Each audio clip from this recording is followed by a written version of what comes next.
All right, let's jump right in. If you're trying to get goods from China to Saudi Arabia, you know it can feel like you're trying to solve a puzzle in the dark. Well, today we're flipping on the lights and handing you the map.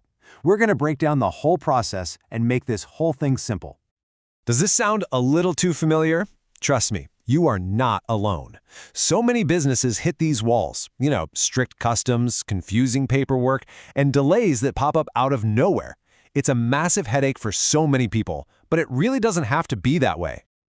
That's the million-dollar question, isn't it? How do you get a supply chain that just works? One that's smooth, predictable, and doesn't keep you up at night. That's exactly what we're going to figure out right now. So, here's what we're going to cover. We'll start with the puzzle itself, why it's so tricky.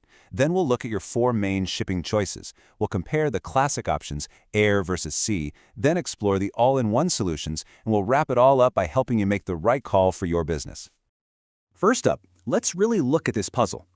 Before you can fix something, you've got to know what's broken, right?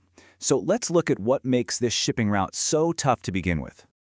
Yeah, this list probably looks a little too familiar, doesn't it?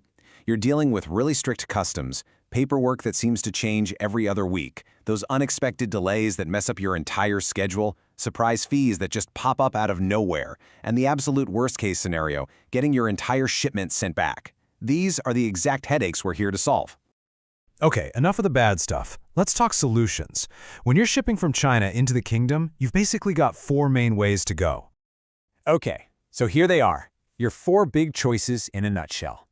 You've got air freight when you need speed, sea freight for the big stuff to save money, DDP when you want someone else to handle everything, and express courier for those tiny urgent packages. And you can think of DDP as this all-inclusive service that can work with either air or sea. All right, let's dive into the classic debate. The first big choice pretty much every importer has to make, air versus sea. It really all boils down to one simple trade-off, speed versus money. This really lays it out perfectly. Think of air freight as your VIP express lane. It's fast, it's secure, and it's perfect for stuff that's valuable or needs to get there yesterday. And sea freight?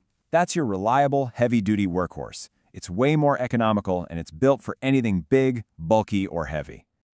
So with air freight, this number right here, this is what you're paying for. Speed. Getting your stuff to Saudi Arabia in just 5 to 10 days, for some businesses, that is an absolute game changer. And then there's the flip side. With sea freight, you're looking at a much longer wait, anywhere from 20 to 35 days. But, and this is the big but, the amount of money you can save, especially on big orders, often makes that wait totally worth it. Now, if you do go with sea, you're going to hear a couple of acronyms thrown around.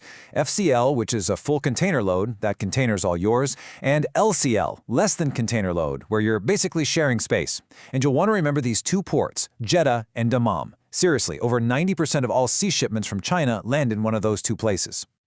Okay, but what if all of that, FCL, LCL, customs, sounds like a total nightmare? What if you just want to press a button and have your stuff appear? Well, that's where these easy button options come in. And the most popular one by far is DDP, which stands for Delivered Duty Paid. Think of it as the We Handle Everything service. Literally, your freight forwarder takes care of the whole shebang from picking it up at the factory in China all the way to ringing your doorbell in Saudi Arabia. Just look at what's covered here. They pick it up from your supplier, they handle all the tricky export stuff, book the shipping, manage the Saudi customs clearance, which is huge. They pay all the import taxes for you, and then they deliver it to your final address. It is truly the definition of hands-off. But here is the absolute killer feature, the biggest reason people love DDP. You don't need your own import license. Your forwarder uses their license to clear the goods. For a new business or just anyone who doesn't want to deal with that bureaucracy, this is a massive, massive advantage. And that brings us to our last option, which is super straightforward, express courier. We're talking about the big names here, like DHL or FedEx. This is what you use when you have something small and you need it like yesterday. Think about it. If you just need to get some product samples fast before you place a huge order, this is perfect. Anything under 10 kilos, this is your best bet. All right, so we've covered the 4 main choices. Now for the big question, how do you actually choose the right one for you? Don't worry, let's break it down and make it super simple. Okay, let's make this easy. Rule number 1.